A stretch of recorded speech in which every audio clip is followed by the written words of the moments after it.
Welcome to shadow news. ముందుగా headlines చూద్దాం. AP budget ప్రకటించిన ఆర్థిక మంత్రి పయ్యావుల బాబు సూపర్ 6 హామీలకు బడ్జెట్లో పెద్దపీట. తొలిసారి 3 లక్షల కోట్లు దాటిన వార్షిక బడ్జెట్. మత్స్యకారులకు 20,000 సాయం. దీపం పథకం కింద నిధుల కేటాయింపు.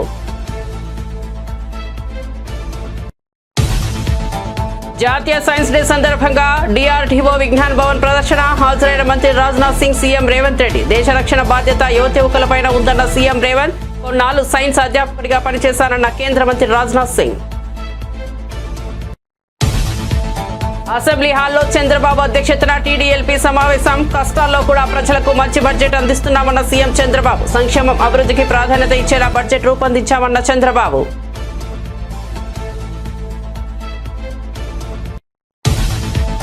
హరీష్ రావుకు మంత్రి జూపల్లి కృష్ణారావు ప్రశ్నలు. రాజకీయ దురుద్దేశంతో హరీష్ రావు విమర్శలు చేస్తున్నారన్న జూపల్లి. 10 ఏళ్లు పాలించిన బీఆర్ఎస్ ప్రాజెక్టును ఎందుకు పెండింగ్ లో పెట్టిందని ప్రశ్న. ప్రకృతి విపత్తులను రాజకీయాలను వాడుకుంటున్నారని విమర్శ. ఖైదీ నెంబర్ 2261 పోసాని కృష్ణమురళి వ్యాఖ్యలు లైంగిక వేధింపుల కిందకు వస్తాయన్న కోర్టు. పోసానికి 14 రోజుల రిమాండ్ విధించిన రైల్వే కోడూరు కోర్టు. మహిళలపై పోసాని వ్యాఖ్యలు లైంగిక వేధింపులే అన్న కోర్టు. పోసానికి బెయిల్ నిరాకరించిన కోర్టు. విషాదంలోనూ మంత్రులు చేపకూరుతో వినోదాలు చేసుకుంటున్నారని కేటీఆర్. హాస్టల్ విద్యార్థులకు అన్నం పెట్టకుండా పస్తులు ఉంచుతున్నారని ఆగ్రహం. విద్యార్థులను గుళ్ళో భోజనం తినమని చెప్పారంటూ ఆగ్రహం.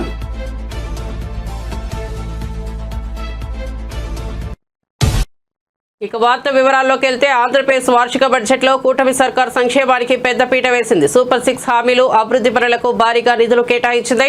ఈ కారణంగా వార్షిక బడ్జెట్ తొలిసారి 3 లక్షల కోట్లు దాటిందని ప్రభుత్వ వర్గాలు తెలిపాయి. అన్నదాత సుఖీభావ పథకం కింద ప్రతి రైతుకు 20,000 ఇస్తామని ప్రభుత్వం హామీ ఇచ్చిన విషయం తెలిసిందే. ఈ హామీని నిలబెట్టుకునేందుకు బడ్జెట్లో 6,300 కోట్లు కేటాయించారు. ఇక విద్యార్థుల తల్లిదండ్రులకు ఆర్థికంగా సాయపడేందుకు ఉద్దేశించిన తల్లికి వందనం పథకం కోసం బడ్జెట్లో 9,407 కోట్లు కేటాయిస్తూ ఆర్థిక మంత్రి పయ్యావుల కేశవ్ ప్రతిపాదనలు చేశారు. అయ్యాయి. రాష్ట్రం పరిశ్రమలు మరియు వాణిజ్యం. గత ప్రభుత్వ ఉదాసీన వైఖరి మరియు అసంబద్ధ విధానాల వలన పరిశ్రమలు మూతపడడంతో ప్రజలు ఉద్యోగాలు కోల్పోయి అనేక కుటుంబాలు ఆర్థికంగా చితికిపోయాయి. రాష్ట్రం నుంచి అనేక పరిశ్రమలు తరిమివేయబడడంతో వ్యాపార వర్గాల్లో భయాందోళనలు నెలకొన్నాయి. స్కూళ్లలో డ్రాప్ అవుట్స్ గురించి మనం వింటూ ఉంటాం అధ్యక్ష. కానీ గత ప్రభుత్వంలో స్కూళ్లలో విద్యార్థులు డ్రాప్ అవుట్ సహజంగానే పెరిగాయి. ఇవే కాకుండా పరిశ్రమలు డ్రాప్ అవుట్ అయ్యాయి. రాష్ట్రం నుంచి ఉద్యోగాలు డ్రాప్ అవుట్ అయ్యాయి. పేదలకు ఉపాధి డ్రాప్ అవుట్ అయింది. ఇన్ని రంగాలలో డ్రాప్ అవుట్లు కావడానికి మూలకారమైన గత ప్రభుత్వ పాలకులు ఇప్పుడు ఓటమి భయంతో సభకు రాకుండా అసెంబ్లీ నుంచి కూడా డ్రాప్ అవుట్ అయ్యారు. వాళ్ళు ప్రజా జీవితం నుంచి శాశ్వతంగా డ్రాప్ అయ్యే రోజులు అతి త్వరలోనే ఉన్నాయి అధ్యక్ష. అనేక పరిశ్రమలు, ఎంఎస్ఎంఈలు, ఎస్సీ మరియు ఎస్టీ వర్గాలకు చెందిన వ్యాపారవేత్తలకు ప్రోత్సాహాల కోసం ఇవ్వాల్సిన 11,000 కోట్ల రూపాయల పైగా బకాయిలను గత ప్రభుత్వం నిలిపేసింది. వీటిలో 377.73 కోట్ల రూపాయల బకాయిలను మా ప్రభుత్వం ఇప్పటికే చెల్లించింది. ఒకప్పుడు వ్యాపారాన్ని ఈజ్ ఆఫ్ డూయింగ్ బిజినెస్ గురించి మాట్లాడుకున్నాం. ఇప్పుడు మన గౌరవ ముఖ్యమంత్రి గారు స్పీడ్ ఆఫ్ డూయింగ్ బిజినెస్ పై దృష్టి సారించారు. ప్రతి ఇంటికి ఒక ఐటీ ఉద్యోగి ఉండాలని అప్పట్లో మేము కృషి చేశాం. నేడు ఇంకొక అడుగు ముందుకేసి ప్రతి కుటుంబానికి వ్యాపారవేత్త ఉండాలనే లక్ష్యంతో ముందుకెళ్తున్నాం. ఓర్వకల్లు, కొప్పర్తి అనే 2 పారిశ్రామిక వాడలకు ఆర్థిక సహాయం అందించి అభివృద్ధి చేసేందుకు కేంద్ర ప్రభుత్వం ఆమోదం తెలిపింది. పారిశ్రామిక కారిడార్ అభివృద్ధి పథకం కింద మూలపేట, దొనకొండ, చిలమత్తూరు మరియు కుప్పం అనే 4 కొత్త పారిశ్రామిక వాడలను ఎంపిక చేయడం జరిగింది. పారిశ్రామిక వృద్ధిని వేగవంతం చేయడానికి మరియు దృఢమైన పెట్టుబడి వ్యవస్థను నెలకొల్పడానికి మా ప్రభుత్వం ముందు చూపుతో కూడిన అనేక విధానపరమైన కార్యక్రమాలను ఆవిష్కరించింది. 4 లక్షల మందికి ఉద్యోగ అవకాశాలు కల్పించే దిశగా ప్రధాన పెట్టుబడిదారులైన NTPC, Green Energy Limited, Arcelor Mittal steel company, NHPC, BPCL, Reliance Industries, LG Electronics, TCS, Tata Power, Greenko group, Hero Future Energies, Ecoren ఎనర్జీల నుండి మా ప్రభుత్వం 6.3 లక్షల కోట్ల రూపాయల పెట్టుబడి హామీలను సాధించగలిగింది. ఈ సందర్భంగా పెట్టుబడుల సాధనలో శ్రీ నారా లోకేష్ గారి గురించి ప్రత్యేకంగా చెప్పాలి అధ్యక్ష. ఆర్సిలర్ మిట్టల్ స్టీల్ కంపెనీ రాష్ట్రానికి వచ్చేలా చేయడంలో ఆయనదే కీలక పాత్ర. అలాగే ప్రతిష్టాత్మక సంస్థలకు చెందిన డేటా సెంటర్లను రాష్ట్రానికి వచ్చేలా చేసే విషయమై లోకేష్ గారు దృష్టి పెట్టారు. 25-26 ఆర్థిక సంవత్సరానికి గాను పరిశ్రమలు మరియు వాణిజ్య శాఖకు 3,000 ఏపీ అసెంబ్లీలో 2025-26 ఆర్థిక సంవత్సరానికి గాను రాష్ట్ర వ్యవసాయ మంత్రి అచ్చెన్నాయుడు వ్యవసాయ బడ్జెట్ను ప్రవేశపెట్టారు. ఈ సందర్భంగా అచ్చెన్నాయుడు మాట్లాడుతూ స్వర్ణాంధ్ర లక్ష్యంగా ముందుకు అడుగులు వేస్తున్నామని చెప్పారు. ప్రకృతి వ్యవసాయంపై దృష్టి సారించామని తెలిపారు. వరిని ప్రోత్సహించాలని ముఖ్యమంత్రి చంద్రబాబు చెప్పారని అన్నారు. 11 పంటలను గ్రోత్ ఇంజిన్లుగా పరిగణిస్తున్నామని, ఆ పంటలను అభివృద్ధి చేస్తున్నామని చెప్పారు.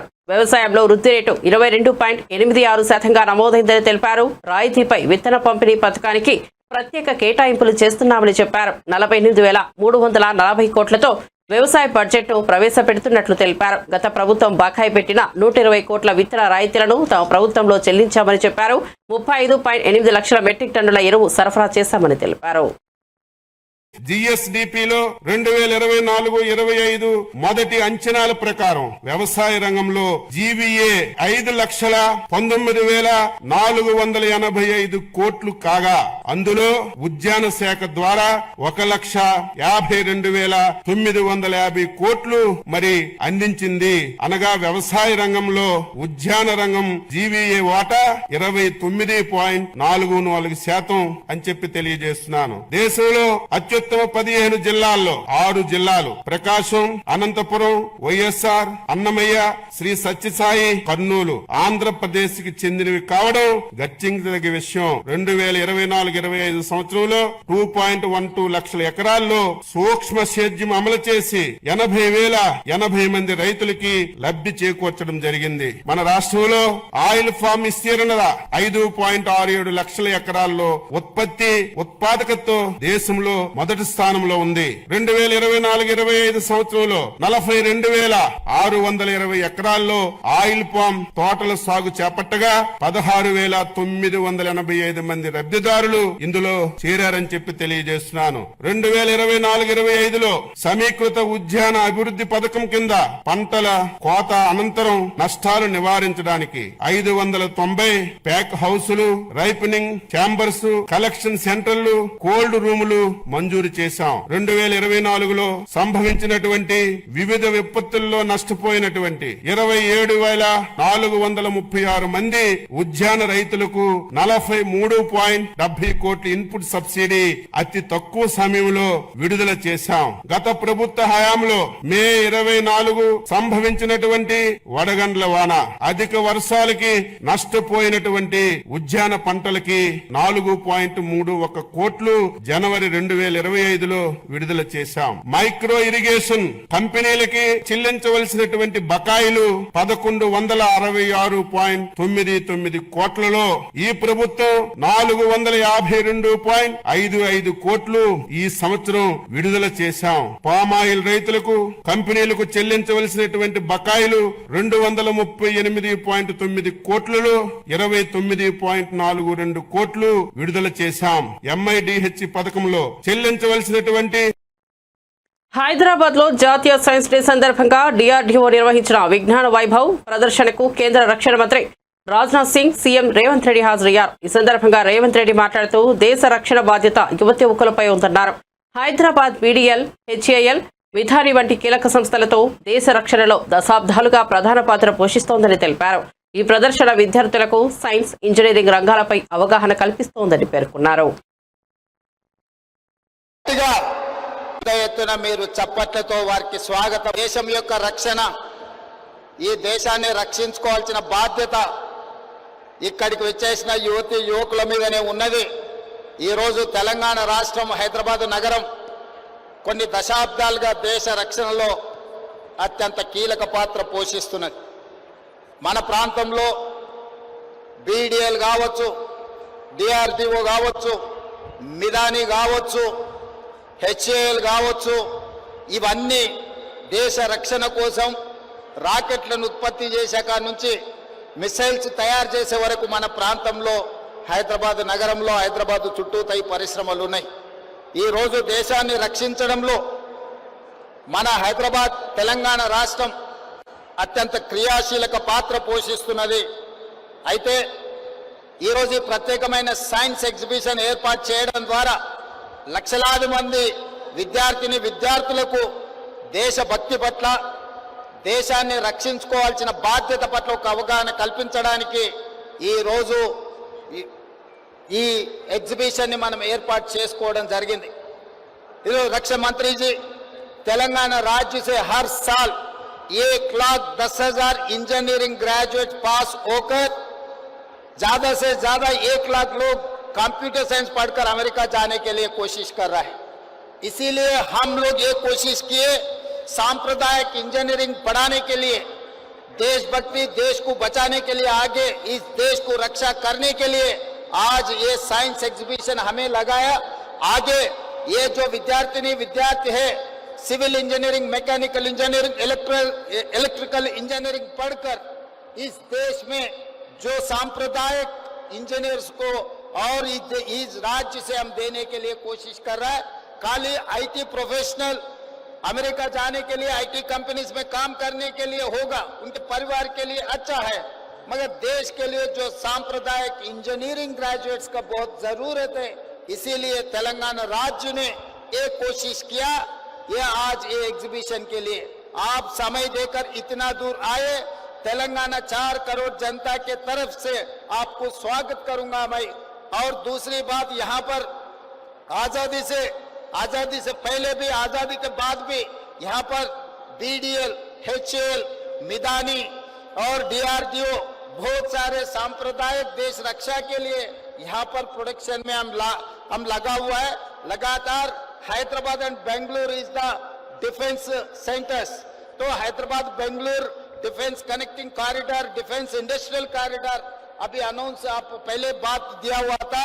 मेरा एक ही गुजारिश है, हैदराबाद बेंगलुरु डिफेंस कॉरिडोर आप डिक्लेयर किए तो ज्यादा से ज्यादा हमारा इन्वेस्टमेंट्स आएंगे। यहाँ बहुत सारे रॉकेट्स भी तैयार करने का आज स्काई रूट वाला और बहुत वाले प्राइवेट जो स्टार्टअप्स भी यहाँ शुरू हो गए। इसीलिए आपके तरफ से आपका मदद बहुत जरूरी है।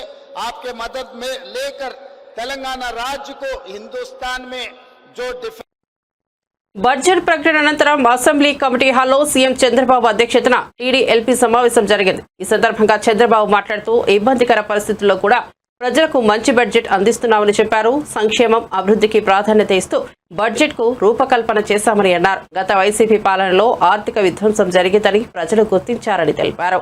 ఈ బడ్జెట్ను ప్రజల్లోకి విస్తృతంగా తీసుకెళ్లే బాధ్యత ఎమ్మెల్యేదేనని చంద్రబాబు స్పష్టం చేశారు. కొత్తగా వచ్చిన ఎమ్మెల్యేలు సబ్జెక్టుపై అవగాహన పెంచుకోవాలని, వచ్చే ఎన్నికల్లో కూడా టికెట్ దక్కాలంటే ఎమ్మెల్యేల పనితీరులో మార్పు రావాలని తేల్చి చెప్పారు. మళ్లీ అసెంబ్లీకి రావాలి అనే భావనతో ఎమ్మెల్యేల పనితీరు ఉండాలని సూచించారు. ఏపీ బడ్జెట్ బుక్ లో కలర్ ఎక్కువ, కంటెంట్ తక్కువ అని మాజీ మంత్రి బుగ్గన రాజేంద్రనాథ్ సెటైర్లు వేశారు. అప్పుల లెక్కలపై మీరు కరెక్టా, కరెక్టా, కూటమి నేతలు చెప్పాలని డిమాండ్ చేశారు. కూటమి ప్రభుత్వం అసెంబ్లీలో ప్రవేశపెట్టిన బడ్జెట్పై తాడేపల్లిలోని వైఎస్ఆర్సీపీ కేంద్ర కార్యాలయంలో బుగ్గన మీడియాతో మాట్లాడారు. అప్పుల లెక్కలపై కూటమి సర్కార్ చేస్తున్న సర్కస్ చూస్తుంటే ఆశ్చర్యం వేస్తోందన్నారు. కూటమి సర్కార్ బడ్జెట్ను మసిపూసి మారేడుకాయ చేసింది. బడ్జెట్లో అప్పుల లెక్కలు మాయం చేశారు. 9 నెలల్లోనే రికార్డు స్థాయిలో 1,30,000 కోట్లకు పైగా అప్పులు ఉన్నాయని ఆరోపించారు. 1 year అయింది. ఈరోజు లెక్క పెడితే గత ప్రభుత్వం అని 25 సార్లు ప్రసంగంలో 25 సార్లు గత ప్రభుత్వము, మరి విధ్వంసము, అరాచకము ఇటువంటివన్నీ కలిసి ఒక 10 సార్లు, అంటే 35 సార్లు. ఎందుకండి? మీకు లక్షణంగా ప్రజలు తీర్పు ఇచ్చినారు. పాజిటివ్ నోట్లో మీరు ఏ విధంగా పరిపాలన చేస్తామని చెప్పి మీరు హామీ ఇచ్చినారో, మీ వాగ్దానాలు ఏవైతే ఉన్నాయో ఆ వాగ్దానాల మేరకు మీరు హ్యాపీగా పరిపాలన చేసుకుంటూ అబ్సల్యూట్ మెజారిటీ ఉంది కదా. అపోజిషన్ స్టేటస్ అడిగితే కూడా, ఎందుకంటే ఉండేదే ఏకైక ఒకే ఒక అపోజిషన్ పార్టీ, నంబర్స్ పక్కన పెట్టి స్టేటస్ అడిగితే కూడా వద్దన్నారు మీరు. మంచిది. ఇంకా ఫుల్ ఫ్లెజ్డ్గా మీరు మంచి పాజిటివ్ నోట్లు చేయండి. ఎప్పుడు గత ప్రభుత్వం, ప్రతి పారాకు గత ప్రభుత్వం. ఎందుకండి నెగటివ్ నోటు? అయితే ముఖ్యంగా ఏమంటే, మీరు యాక్చువల్గా ఈ ఎలక్షన్ జరిగినది ఏం బేసిస్ మీద? ఒకటి, కూటమి ప్రభుత్వం ప్రధానమైన అంశం సూపర్ 6. ఎందుకంటే మీరు ఇంటింటికి తిరిగి పేపర్ పెట్టుకొని దాని ఫారం ఫిలప్ చేసి ఇంటి పేరు ఇచ్చి ఆధార్ కార్డు ఇచ్చి తీసుకొని ఇచ్చి మొబైల్ మెసేజ్లు పంపించి ఇంకోటి చేసి నీకు 15, నీకు 18, నీకు 18, నీకు 20, నీకు 15 అని లెక్కలేసి ప్రతి ఇంటికి పోయి, ఒకసారి కాదు ఎన్నోసార్లు, పలుసార్లు ఇంటికి పోయి నీ ఇంటికి 1,00,000 వస్తుంది, నీ ఇంటికి 2 లక్షలు వస్తుంది, నీ ఇంటికి 3 లక్షలు వస్తుంది అంటే పాపం ప్రజలు కూడా నమ్మినట్టున్నారు. ఎందుకు నమ్మినట్లున్నారంటే 2019 నుంచి 24 వరకు వైసీపీ ప్రభుత్వంలో జగన్మోహన్ రెడ్డి గారు చెప్పిన ప్రకారంగా క్యాలెండర్ పెట్టి మరి వాగ్దానం చేసిన ప్రతి ఒక్కటి మేనిఫెస్టోలో ఉన్న వాగ్దానాలన్నీ కూడా పూర్తి చేయడం జరిగింది. బహుశా ప్రజలు అనుకోని ఉండొచ్చునేమో ఇదేదో ఉంది కదా సెట్ సిస్టమ్, ఈ సిస్టమ్ ప్రకారం వస్తాయని. ఎందుకంటే మానవుడు కూడా ఆశాజీవి కదా. అండ్ ఇంతమంది పాపం పేదరికంలో ఉండేవాళ్ళు, మధ్యతరగతి వాళ్ళు ఎంతో అందినేది సూపర్ 6లో ఏమందిందండి? అది అర్ధదీపం అనాలన్నా పావుదీపం బడ్జెట్ మాత్రం లేదు అని మీరు గమనించినారు లేదు, పరిశీలించినారు లేదు? అందరూ మామూలు టైప్లో లేదు ఇది మార్చినారు. మామూలుగా మనకి ఎక్కువ బడ్జెట్ ఇన్ బ్రీఫ్లో అన్ని ఫిగర్స్ వస్తాయన్నమాట. ఆ కొన్ని తీసేసినారు. ఏవేవి తీసేసినారు? రాష్ట్ర అప్పు గురించి ఉండే తీసేసినారు. దీంట్లో పబ్లిక్ డెట్ తీసేసినారు, పబ్లిక్ అకౌంట్ కూడా తీసేసినారు. లేదు ఇంక ఎతకాలి ఇప్పుడు లోపల మళ్ళీ ఎక్కడో పెట్టింటారు. మెకనాస్ గోల్డ్ కదా ఎతికినట్లు మేము ఎతకాలన్నమాట. నెక్స్ట్ మళ్ళా దాని తర్వాత గ్యారంటీలు ఎక్కడున్నాయనేది కూడా, ఆ గ్యారంటీలు సహజంగా కూడా వాల్యూమ్ 5.2లో ఉంటాయి కాబట్టి చూసుకోవచ్చు. కాకపోతే ఈ రెండు దీంట్లో కూడా ఇస్తారు మామూలుగా, ఈసారి ఇవ్వలేదన్నమాట. అయితే ఒకరు మాత్రం బాగా చెప్పినారు. ఏమిది అంటే ఇదేదో కలర్ ఎక్కువ ఉంది సార్, కాకపోతే కంటెంట్ తక్కువ ఉంది అన్నారు అనమాట. బాగా చూస్తే కలర్ ఎక్కువ ఉంది, కంటెంట్ తక్కువ ఉంది అన్నారు. నేను కూడా చూస్తే అన్ని ఏదో గ్రాఫుల రూపంలో ఇచ్చినారు మొత్తం మీద. ఏది ఏమైనా కూడా ఒకటి, ఎప్పుడైనా మేము వైఎస్ఆర్సీపీ తరఫున జగన్మోహన్ రెడ్డి గారు కానీ మాకు, ఎందుకంటే మా సిద్ధాంతాలు రాజశేఖర రెడ్డి గారి సిద్ధాంతాలు కాబట్టి సింపుల్ లివింగ్, సింపుల్ థింకింగ్.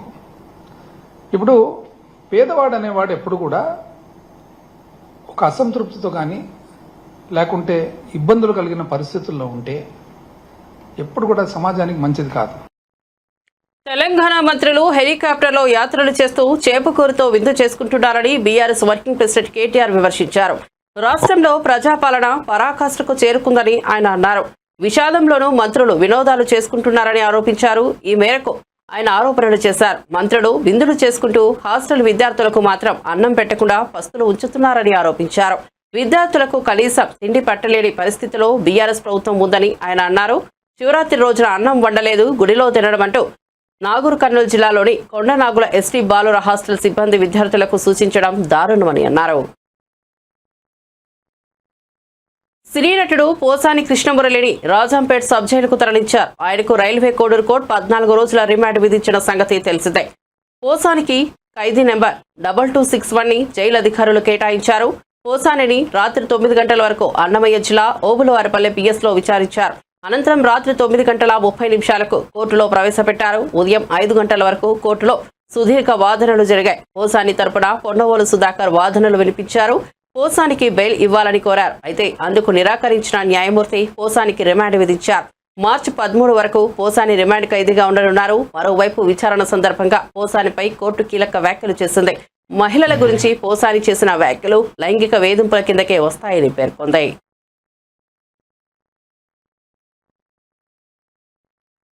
జాతీయ సైన్స్ దినోత్సవాన్ని పురస్కరించుకుని రక్షణ మంత్రి రాజ్నాథ్ సింగ్ మాట్లాడుతూ తాను కూడా సైన్స్ విద్యార్థి కావడంతో పాటు కొన్నాళ్ళు అధ్యాపకుడిగా పనిచేశానని తెలిపారు. సర్ సివి రామన్ ఫిబ్రవరి 28న రామన్ ఎఫెక్ట్ ను కనుగొన్నందుకే ఈ రోజును జాతీయ సైన్స్ దినోత్సవంగా జరుపుకుంటున్నామని చెప్పారు. మానవ పరిణామం, సైన్స్ అభివృద్ధిపై విద్యార్థులు అధ్యయనం చేయాలని సూచించారు. India's aspiration for progress through innovation and the global scientific leadership.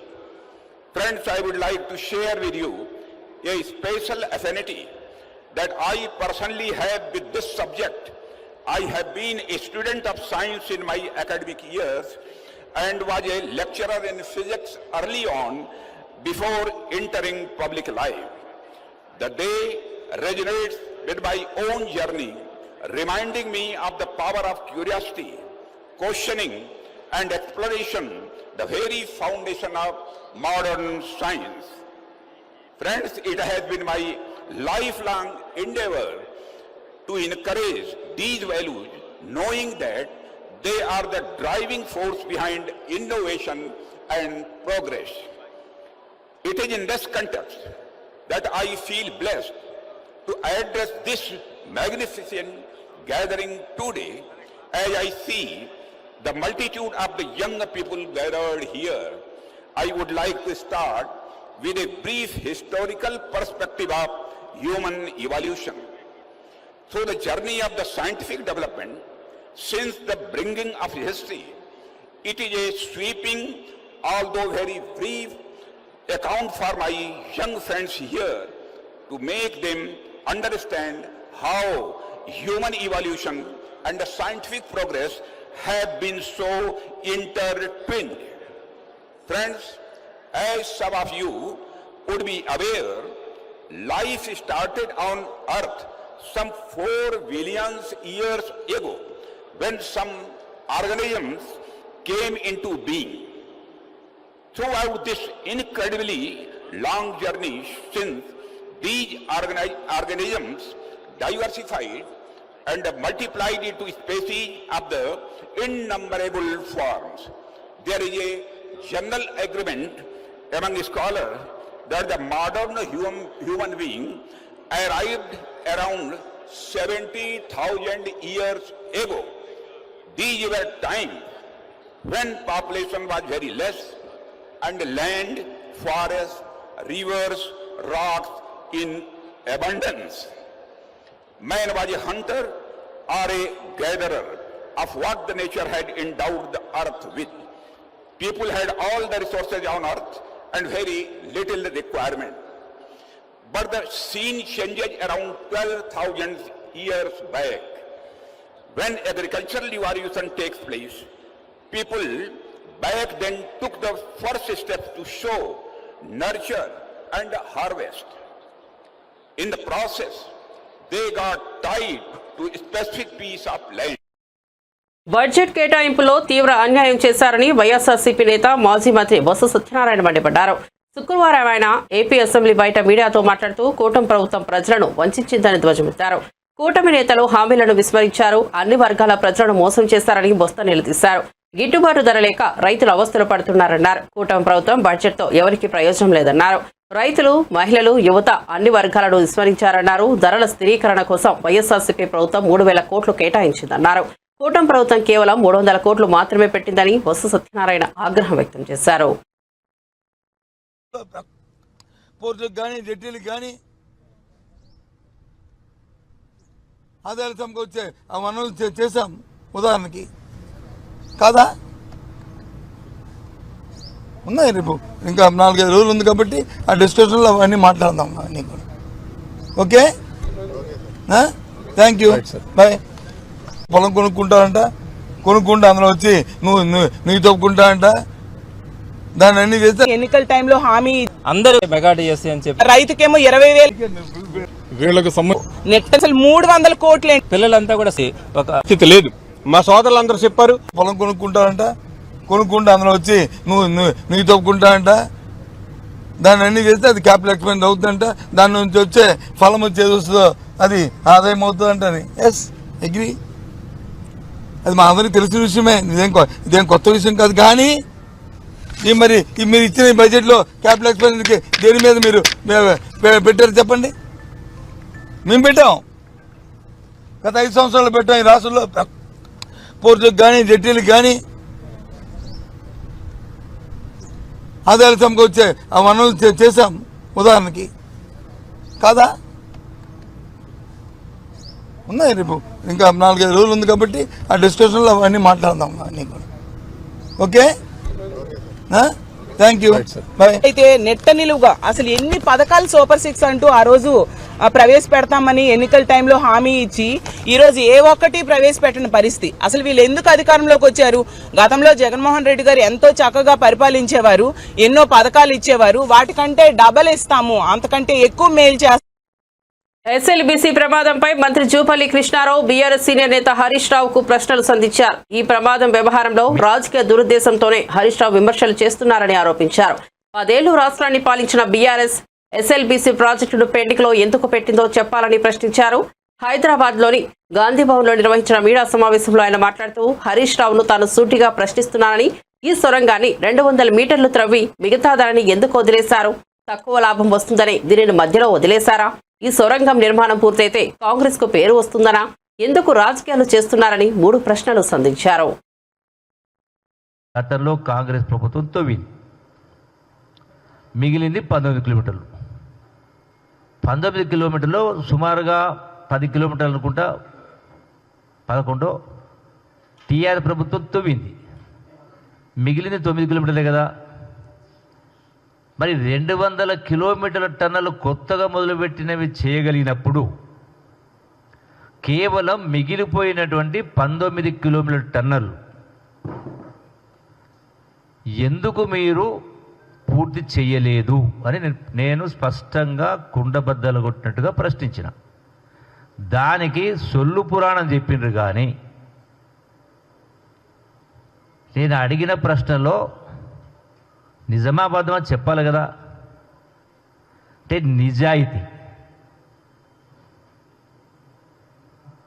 మాటల్ని ఎవరు నమ్మరు, చేతను చూస్తారు. Seeing is believing. సొల్లుపురాల మాటలు మస్తుగా మాట్లాడుతూ ఉంటారు. ఎందుకు తవ్వలేదు అని అడిగినా, తవ్వకపోవడానికి 3 కారణాలు. అంటే మీరు ముందే గనక ఊహించినరా, అక్కడ గనక సొరంగంలోకి వెళ్ళి నీళ్ళు వచ్చి ఆ మట్టి పడిపోయి కూలిపోతుందని ముందే తెలిసి తవ్వలేదా? పోనీ డబ్బు లేక తవ్వలేదా? 7 లక్షల కోట్ల ప్రజలకు అప్పు. మరి ఈ 2 కారణాల, ఈ 2 కాకపోతే ఇంకేం కారణం ఉంటుంది? ఇది పూర్తి చేస్తే కాంగ్రెస్ ప్రభుత్వానికి పేరు వస్తుంది తవ్వలేదా? ఈ 3 కాకుండా ఇంకేమైనా కారణం ఉందా? చెప్పాలి కదా. రెండవది, కేసీఆర్ గారు చెప్పిండట ఆ యొక్క చర్యలు, అంటే అక్కడ రిలీఫ్ ఆపరేషన్ నడుస్తూ ఉన్నాయి, మీరు ఇప్పుడే వెళ్ళకండి అని చెప్పిండట. జరిగినప్పుడు ఇంతమంది మేము పోయినాం కదా, నువ్వు కూడా ఒకడు రావచ్చు కదా. నా వెంట ఒక్క మనిషి లేడు, కేవలం ఉన్నది అక్కడ ఉత్తమ్ కుమార్ రెడ్డి వీళ్ళు తప్ప, పోలీసులు తప్ప ఎవరు లేరు. అంటే ఎందుకు ఇంకోటి మాట్లాడినరు, మాట్లాడుతూ ఏం పని జరగలేదు, మొదలే పెట్టలేదు అని. అది మాట నువ్వు చెప్పేది మేమే చెప్పినాం కదా. ఎందుకు మొదలు పెట్టలేకపోయినాం ఫస్ట్ 3 డేస్లో? అంటే ఎక్కడైతే ఆ యొక్క టన్నల్లో ఆ భూమి పొరల ఉన్నటువంటి లోపభూయిష్టమైనటువంటి, అంటే సాఫ్ట్ సాయిల్ కావచ్చు, ఫ్రాక్చర్స్ పొరల కారణంగా సడన్గా ఎక్కడో వాటర్ ఉండి వాటరు మట్టితో మొత్తం వచ్చి కూలిపోయింది. 25 ఆల్మోస్ట్ ఐ థింక్ 24-25 అడుగుల మేర ఎక్కడి నుంచి అయితే వాటర్ పడ్డదో, ఎక్కడి నుంచి అయితే మొత్తం అక్కడ మట్టి మొత్తం బురద వచ్చిందో అది మొత్తం కూలిన మట్టితో మొత్తం మూసుకుపోయింది. అంటే మూసుకుపోయి అదే అడ్డం పడ్డది. అంటే మళ్ళీ అది తీస్తే అది మళ్ళీ పునరావృతి మళ్ళీ కూడా వస్తుందేమో తెలియదు కదా. బులెటిన్ ముగించే ముందు హెడ్లైన్స్ మరోసారి చూద్దాం. ఏపీ బడ్జెట్ ప్రకటించిన ఆర్థిక మంత్రి పయ్యావుల. బాబు సూపర్ 6 హామీలకు బడ్జెట్ లో పెద్దపీట. తొలిసారి 3 లక్షల కోట్లు దాటిన వార్షిక బడ్జెట్. మత్స్యకారులకు 20,000 సాయం. దీపం పథకం కింద నిధుల కేటాయింపు.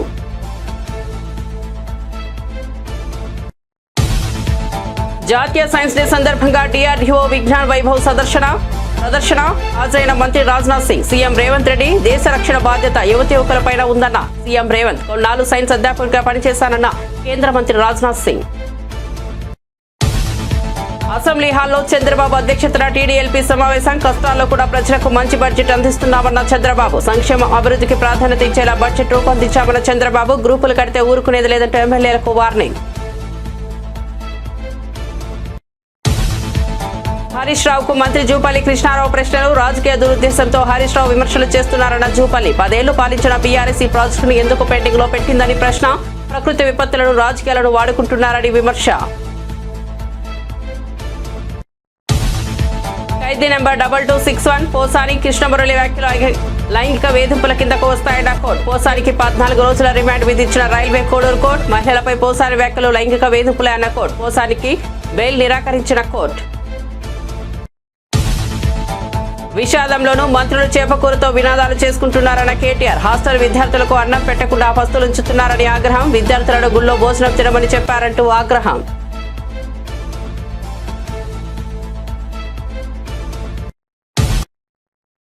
మరిన్ని అప్డేట్స్ కోసం చూస్తూనే ఉండండి షాడో న్యూస్.